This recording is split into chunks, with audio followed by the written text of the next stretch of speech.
Another episode of The Heart of the Matter. Today I'm answering a question from one of you, and the question is, do sexual desires differ as per attachment style?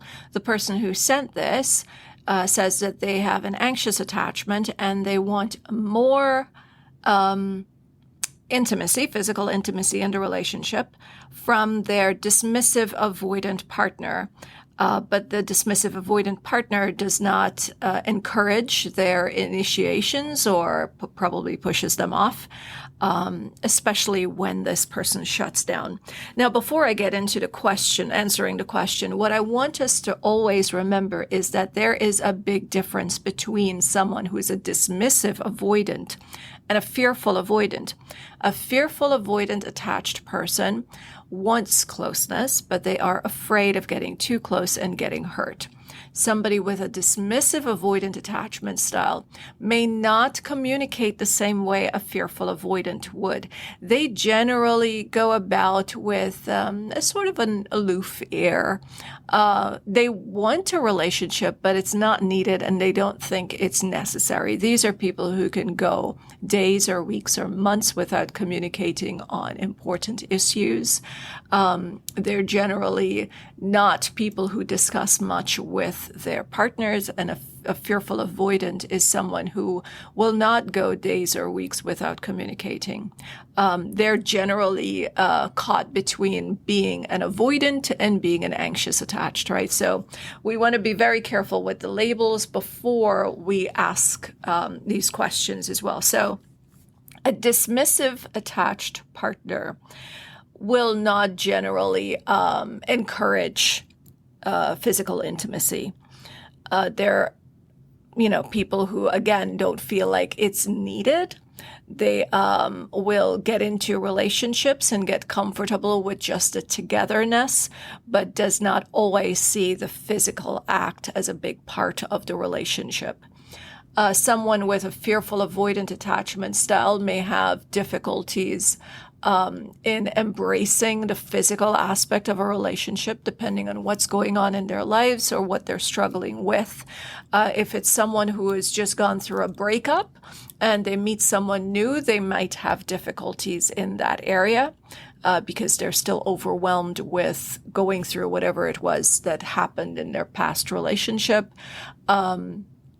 If it's someone who is struggling with something, related to their children and they have to manage that, they may not be in the mental space for it.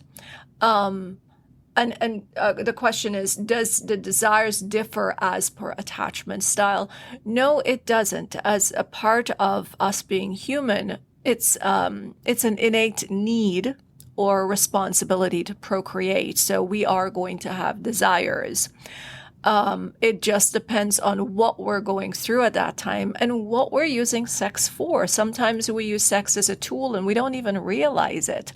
We use sex sometimes to pull the other person in. But before I get into that bit and run off in that direction, let's go back to, why an avoidant attached partner may not be interested in physical intimacy during the time when you need it. It could just be an overwhelm of many things. Now, another thing is when a person feels like it's something that we need from them, that alone adds a pressure to us. Because if we're going through a lot of stuff in our lives right now, and we feel like, we're tired, we're exhausted with the day, emotionally exhausted as well, we don't realize that emotional exhaustion adds to physical exhaustion. And we just want to relax, we just want to sleep. But our partner wants to have physical intimacy, it can add pressure to us and we can start to feel, what's that word that I'm looking for? Sort of when I can't believe it's missing me right now. We could start getting frustrated and we could start to push them away. Can't find the word right now, but I will in a bit. And that can, make us feel rejected. But when really the case is they're overwhelmed with whatever is going on in their lives at the moment and they're unable to show up for us that way. So we want to relax. I think what I find in my practice that helps the most is when you're not asking questions as it relates to sex, if we're not asking questions like, hey, you used to show so much interest in me before, what's going on now? You've pulled away, you're not interested, we're not doing anything. What that does really is make the person feel worse about themselves. They start to feel criticized, they start to feel judged, and they're not interested in coming towards us. Think about it. If someone was asking you those questions, even if it was just to clarify where you were at, you're going to feel not good enough, and it does not entice you to move towards the person. What you would want to do in a case like this is try to be unbothered. Be busy about your life. Go out for walks, go out for a wonderful dinner, get back home, don't talk about it, just go to bed. Give them the space and time to miss you and want to be with you and not feel pressured into it. Resentment. Resentment is the word I was looking for. When we make someone feel, and it doesn't have to be a deliberate attempt to make them feel this way, but when they're feeling like they're not showing up for us or they're being criticized, then they build up a resentment because they think that we're expecting something of them without considering their feelings and everything else that's going on in their lives. All right. Now, why would we have sex with a person that we love, that we like, and we want to be with? It's because it's a time of connection and a time of comfort, and we are in a mental space to take part in that act. That is one reason. Another reason is we might be stressed and we want some sort of a release, and sex often acts as a form of release. Another reason is we may feel rejected or abandoned, and we want to rebuild a connection with our partner, and we just may be in that mood. Right? So there are underlying reasons as to it. I know I hear people say things like, oh, but I'm just that kind of person. Okay, so where is it coming from? Why is it you're just that kind of person and not everyone else is, right? So we have to ask ourselves, where is it coming from? So for the person who asked this question, I would suggest that you check in with yourself when you're in this mood. What's going on around you? What's triggering it? Is it something, are you stressed out? Are you feeling like your partner's pulling away?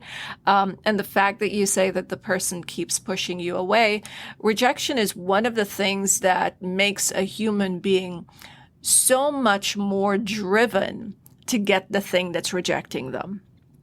All right. So you want to look at what your thoughts are when you're feeling rejected, and why is it going towards being physically intimate with this person. Because the thing is, as human beings, if we feel as though we're being rejected by a particular person, we should not be okay with the feeling of still wanting to be physically intimate with them. If I'm being rejected by someone, I've got to ask myself, then why do I still want to share my body with them? Why am I not shutting off? Something's just not... I don't want to use the word okay, but there's something about me that I need to look into and ask myself, why am I doing this? All right, so that's my 2-bit on this. I hope I've been able to shed some light on the question. Feel free to keep sending me your questions. Don't forget, on Wednesdays at 10 o'clock, we have a live on Instagram. You could always join me there. And as of next week, we are starting a live on TikTok on Thursdays at 10. Until next time.